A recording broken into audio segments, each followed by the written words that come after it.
Psalm 126. When the Lord restored the fortunes of Zion, we were like those who dream. Then our mouth was filled with laughter, and our tongue with shouts of joy. Then it was said among the nations, the Lord has done great things for them. The Lord has done great things for us, and we rejoiced. Restore our fortunes, O Lord, like the watercourses in the Negev. May those who sow in tears reap with shouts of joy. Those who go out weeping, bearing the seed for sowing, shall come home with shouts of joy, carrying their sheaves.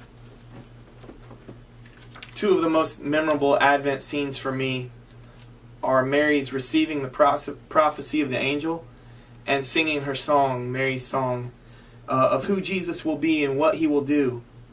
And then, after he's born and the wise men visit and tell her how God led them to Jesus, Mary treasures all these words and ponders them in her heart. Mary is showing us what the psalmist talks about in the 126th Psalm. Believers in the Lord are able to dream of the future because of what we remember of God's promises. So we dream and we ponder like Mary. It's the second week of Advent. We're still waiting. We're not halfway to the manger when we realize our hope. And so this is when we dream like Mary. The Psalms show us how. We remember when the Lord has been there for us and for our people. We remember God's promises. We remember the times of abundance and blessing, laughter and joy, when others noticed who we were and knew it was because we are the Lord's people. This psalm of praise asks God to restore our fortunes.